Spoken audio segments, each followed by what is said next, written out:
Hello friends, ఈరోజు మనం చూపించబోయే రెసిపీ వంకాయ పచ్చి పులుసు. వంకాయలు చిన్న మామూలు వంకాయలు ఉంటాయి, నల్ల వంకాయలు, వాటిని కాల్చాను. పొయ్యి పైన కాల్చి పెట్టుకున్నాను. 3 వంకాయలు తీసుకున్నాను.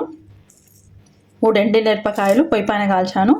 పచ్చిమిరపకాయలు నా దగ్గర 3-4 ఉన్నాయి, అందుకని ఎండిమిరపకాయలు పచ్చిమిరపకాయలు 2 కలిపి వేస్తున్నాను. ఉల్లిగడ్డ సన్నగా కట్ చేసి పెట్టుకున్నాను. ఇప్పుడు మనం చింతపండు ఆల్రెడీ కొద్దిగా నానబెట్టి పిసికి పెట్టుకున్నాను. ఇప్పుడు దీని పొట్టు తీసేసుకొని మొత్తం తెల్లగా చేసుకొని తీసుకోవాలి. పచ్చి పులుసు అంటే పచ్చిగా వేసేది పచ్చి పులుసు అంటే మొత్తం పొట్టు తీసుకోవాలి. నల్లదంతా తీసేసి మంచినీళ్ళతో కడుక్కోవాలి. చల్ల నీళ్ళతో కడుక్కొని దీన్ని ఇలా కాల్చడం వల్ల ఏంటంటే దీని కాలిన వాసన కూడా పచ్చి పులుసులో బాగుంటుంది. టేస్ట్ వాసన కూడా బాగా వస్తుంది.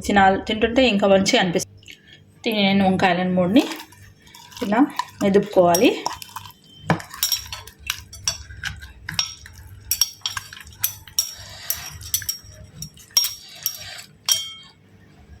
ఇందులో ఎండిమిరపకాయలు కూడా కొద్దిగా సాల్ట్ వేసి ఇలా మెదుపుకోండి.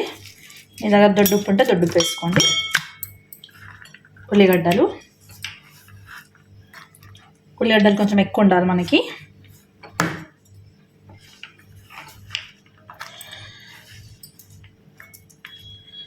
పచ్చిమిరపకాయలు,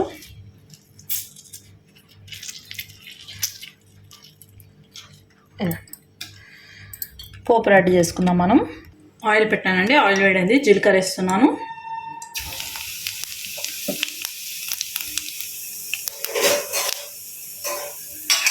ఒక 2 నిమిషాలు ఇదంతా అందులో వేసి తీసుకుందాం. మనము పచ్చిగానే వేసుకోవచ్చు, కాకపోతే కొంచెం ఒక్కసారి అందులోకి వేస్తాను. కొంచెం అల్లం వెల్లిగడ్డ పేస్ట్ వేస్తున్నాను.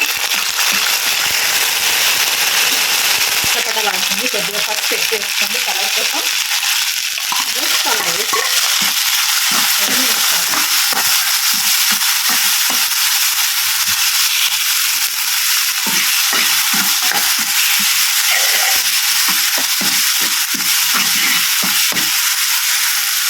అదే ఫస్ట్ వేసేయాలి. మళ్ళీ చింతపండు రసం వేసేయాలి. ఫైనలీ కరివేపాకు తాలింపులో వేసేది మర్చిపోయాను. కొత్తిమీర కరివేపాకు పైకైనా ఇచ్చేస్తున్నాను.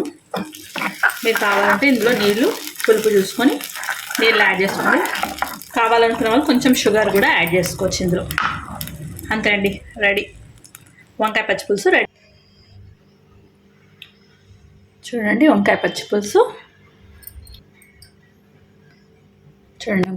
పులుసు సూపర్గా రెడీ అయింది. చూస్తుంటే తినాలనిపిస్తుంది మనకి, అలా ఉంది. ఒకసారి ట్రై చేయండి. మీరు నచ్చితే కనుక నన్ను ఛానల్ సబ్స్క్రైబ్ చేసుకోండి.